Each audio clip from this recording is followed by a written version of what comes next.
Hi there, I'm Jack Van Ryn, Mayor of the Town of Coaldale. I will be giving you a council brief from our regular council meeting that was held Monday, January 23rd, 2023. And as part of the agenda that was presented at our meeting, we had one change. We were supposed to be having a delegation regarding citizens on patrol that we're in the process of starting up in Coaldale. We were supposed to have a presentation by the Citizens on Patrol representative, Kimberly Hurst, and also we were supposed to have our RCMP liaison officer, Kyler Short, in attendance. But due to a scheduling conflict, Kyler wasn't able to come, so we postponed the meeting until I believe the second meeting in February. So they'll be coming back to have a discussion with us regarding the Citizens on Patrol. Under bylaws and policies, agenda item 7.1, we had our Director of Growth and Investment, Cameron Mills, present on a domestic animal bylaw 862-R-01-23. And the staff report revolved around to update the existing domestic animal bylaw and consider changes to allow for keeping of goats on parcels larger than 1 acre. So the principal bylaw regulating the keeping of domestic animals was amended to accommodate the town's most recent annexation. So by annexation, I'm referring to when Coaldale expanded its boundaries to incorporate approximately 1,400 more acres into the town boundaries, and that is to give us the availability to grow. So as part of that, we had to annex or incorporate into town boundaries some larger acreages. So as part of that recent annexation, the format of the amendment created two bylaws, which is confusing for our staff and not advisable over the long term. So by adopting this new bylaw, council will eliminate the confusion. The bylaw as presented has no deviation from the original other than to incorporate the information from previous amendments into a single usable document. So we wanted to put it all together into one document. And also, strictly for council's consideration, the new bylaw allows for residential lots 1 acre in size or larger to have up to 2 goats on the property as pets. And not only as pets, because of the size of the 1 acre lots, there's quite a bit of grass to maintain. So the city of Lethbridge has done this as on a trial period, and it's been very successful. So now they're doing that every year where they bring goats to look after some of the large grass area. So we thought, we should look at doing something like that for Coaldale. Myself as mayor and members of council, and more so our bylaw department, our community peace officers, and our administration, they fielded many requests to see if that's something that council would consider. So the current domestic animal bylaw limits pets within town limits to dogs, cats, and no more than 2 rabbits. Other animals, specifically those associated with rural areas, like I just spoke about, that were annexed into Coaldale, such as horses and goats, are prohibited except where specifically listed. Again, generally in the newly annexed lots that have those types of animals continuously since the point at which the lots came into Coaldale. So again, the lots that were, or the acreages that were on the fringe of Coaldale that were annexed in, so now they're part of Coaldale, we still allow them to keep those animals until the time comes they want to develop their land, and then they got to meet our current bylaws. So the proposed addition of goats stems from, again, several requests, inquiries the town has received on this topic. Generally speaking, goats are sought after as pets to do their relatively friendly nature and their ability to naturally maintain grass coverage without the requirement for regular mowing. And the history of this over the last few years, numerous inquiries have been made both with our Municipal Planning Commission, town planners, municipal enforcement department regarding the keeping different types of livestock or domestic animals within the town. So there's a few areas on the south side of the canal where there's large lots, and the purpose of this bylaw is to allow them to have up to 2 goats.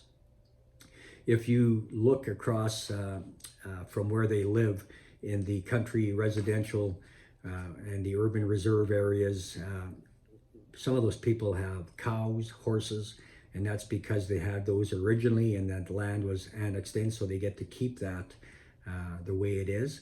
So we just thought this would be a natural fit in those areas where there have to be 1 acre or larger, where we would be able to adopt a policy where a resident could have up to 2 goats. So after a good discussion, council provided first reading to the domestic animal bylaw. So with giving it first reading, that gives the proposal life. So then now we're going to be having a public hearing, and that's where the neighbors, adjoining neighbors of some of these areas will be notified, and we'll be doing advertising on our social media platforms. And then people can come and speak in favor or against the idea of allowing up to 2 goats on parcels of land 1 acre and larger. So that'll be coming up hopefully at our second meeting in February or the first meeting in March. Then we had a discussion with our Chief Financial Officer and Deputy CAO, Kyle Beauchamp, regarding in-town busing agreement with the Palliser School Division. So every year we have to go through this where to provide, and Kyle, as part of his presentation, he provided council with the in-town busing agreement for the 2023-2024 school year. And the busing agreement is for students who live closer than 2.4 kilometers from their designated school. Designated school is essentially classified as the school a student should be or the school they are attending. And the busing costs for students who live further than the 2.4 kilometers from their nearest designated school are covered by Alberta Education Student Transportation Rural Grant or Special Education Grant. So in other words, if you live farther than 2.4 kilometers away, the families do not have to pay to get their kids to school. So this agreement covers students attending Palliser School Division and Holy Spirit Catholic schools within Coaldale from kindergarten through grade 8 only. Students attending Coaldale Christian School are not currently covered by this agreement. The number of bus passes available has increased from 125 to 130 passes. The total demand for bus passes was 147 the last go around. So there was some discussion held with administration about, why are they only allowing 130 when there's 147 last go around that wanted bus passes. So it comes on a first come first serve basis, and we asked administration to request a quotation from Palliser what it would take to get another bus to take more of the students. And the way it works right now is it is proposed to keep the cost of the bus pass to $260 per pass, no increase from the previous year. And the net busing subsidy provided by the town of Coaldale would be $14,509, which would fit within the town's operating budget. In 2022, the cost for the town of Coaldale to supplement was $13,728. So the price went up a little bit. So council approved the 2023-2024 busing agreement. But again, we asked administration to reach out to Palliser and find out what we can do to look after the kids that don't get the bus passes on time. And that normally opens up at the beginning of July. So we're going to be advertising that through our social media platforms, that if you want a bus pass and you live closer than 2.4 kilometers to the school, and you're going to have to pay for that at a cost of $260 per pass. You have to get your name into the town office so that you can have that set aside for you. Then the next item under new business was agenda item 8.2, and that was regarding the Civic Square facility rental rates. And we had our Director of Recreation and Community Services, Russ Tanner, present.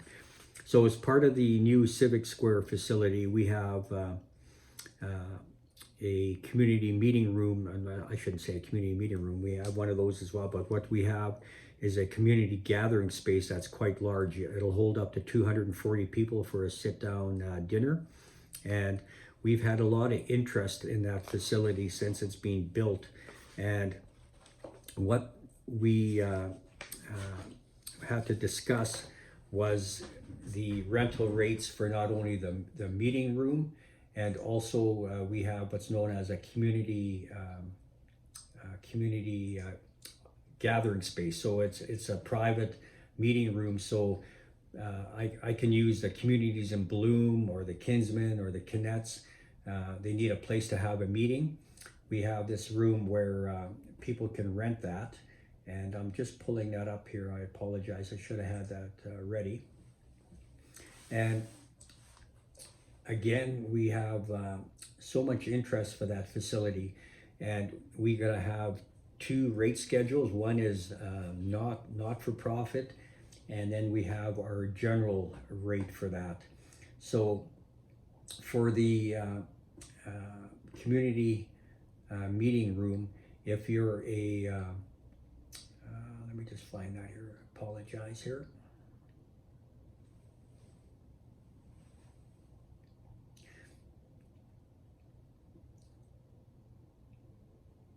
So we're going to have them available for $20 an hour, and for not for profit, it'll be available for $15 an hour. And that room holds approximately 10 people. So that'll be the rate. So again, for regular rate is $20 an hour, non-profit rate is $15 an hour. And for the Civic Square atrium, so that large gathering space I just spoke of, the hourly rate will be $95 for general use. Non-profit rate will be $60 an hour. And for renting the facility for a day, in other words, for a wedding or a family reunion, or we can have a convention in there. So the general day rate would be $760 a day, and the non-profit rate would be $480 a day. And so council made a motion, or passed a motion, I should say, to adopt the new proposed rates for the Civic Square meeting room and the Civic Square atrium. And we're going to revisit that again like we normally do every year. But we feel that's very fair compared to what the rates are in City of Lethbridge and other surrounding municipalities. So I'm looking forward to seeing something going on in that space every weekend. Then we had a presentation from our Manager of Government Relations, Jonathan Wensveen, and that was regarding a program referred to as Civic Kit, and that is the municipal engagement platform. And so a little bit of background on that is Jonathan presented to inform council about administration's decision to transition from its current online public engagement platform, which we refer to as Let's Connect Coaldale, to a new, better value for dollar online public engagement referred to as the Civic Kit municipal engagement platform. And the history on that is the Let's Connect Coaldale. The town spent approximately $10,000 a year on the current public engagement platform, and with this new system, will cost us $7,400 in the first year, $5,000 to set it up, and $2,400 for ongoing customer support. So after the first year, it's only going to cost us $2,400 a year. instead of the $10,000 that we're paying right now for the Let's Connect platform. So on the flip side of that, the money that we're going to save by not having to spend that $10,000, I still, and many members of council, want to be able to supply subscriptions to our local newspaper, the Sunny South News. And if we're able to make that happen, that after the first year of getting this new platform up and running, we will have approximately $7,600 available that we would be able to offer free subscriptions to the Sunny South News. Obviously, these subscriptions would hopefully go to seniors that don't have access to the internet, or they just don't want the internet. I know a lot of people that still want to be able to hold a newspaper in their hand and read what's going on in our community. So we tried it as a pilot project last year, and for us to be able to supply a copy of the Sunny South News to every household in Coaldale, came at a cost of over $40,000 a year. And a lot of people already have subscriptions. A lot of people have the paper copy, the online version. So we thought we would come back with this to see if we could make that work. So in 2024, we'll have $7,600 that would pay for 278 subscriptions. So we are going to offer that to see if we can get people that can't necessarily afford the paper. This will give an opportunity for the town of Coaldale to get what's going on, the news, in their hands once a week. And for 2023, with this switch over, we'll have enough money that we'll be able to supply just under 100 subscriptions. So when this takes effect, we'll be advertising that through the town water bill, through the town's newsletter, through our social media platforms. And obviously, if you find out about it on social media, you'll know that you'll have access to it. You can get an online subscription or a paper copy. So council directed administration to set up a Sunny South News subscription fund with the cost savings generated from the transitioning to the new online public engagement platform. So that was passed. And then we had a report under departmental reports by Cameron Mills, our growth and investment director, again, regarding the Q4 report. And this was regarding communications economic development. So it was to present the data for the town's 4th annual comparative data. So the Q4 report from the Growth Investment Department comes from the communications and economic development streams. The 2022 comparative data, this report represents the 4th time that Coaldale has completed this exercise, and it's been very successful, and we're one of the only municipalities that are doing that right now. And this data is relating to Coaldale's operation and compares that to data from other similarly sized and positioned municipalities, as well as neighboring Lethbridge County and the city of Lethbridge. The purpose of the exercise at its core is to provide context for otherwise complex data so as to better inform interested residents, business owners, visitors, and potential investors of what's happening in Coaldale and how the town goes about its business. The information is broken down into categories that are largely derived from common questions or themes that staff and council have heard from residents over time. So this report includes 5 benchmark categories from previous reports: operational expenditures, taxation, assessment, which is the value of properties, population, and executive compensation. For this report, 6 benchmark had been featured: crime severity. Adding crime severity to the report will help readers put into perspective crime in Coaldale versus other similar sized Alberta municipalities.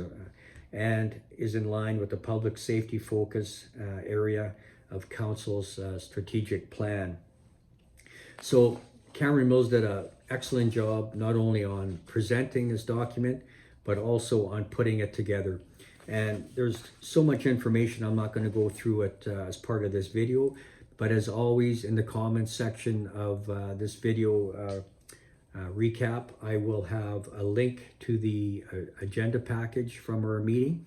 And as part of that, you just have to click on the blue links and it'll take you to every staff report for every agenda item that we discussed at our meeting. So other than that, I'll have my contact information, my email, my phone number. If you have any questions that come out of this video or once you review the agenda package, like always, please give me a phone call, send me an email, and I'll do my best to answer the question. And if I'm not able to, I will find someone who can. And then the same goes for other members of council. We're always available. You can track us down. If you see us on the street, stop us, have a discussion. We can take you for a coffee. And it's important that we keep the communication going both ways. So thank you very much. And I hope to see you on the street.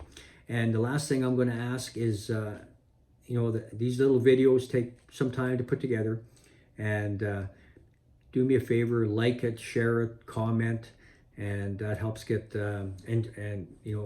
sharing it is a big thing. Get the word out so that everybody gets to find out what's going on at our council meeting. And just to let everybody know, all our administrative offices will be moved over to the new building. Will be up and running for the end of the month. So talk to you again. Take care. Bye.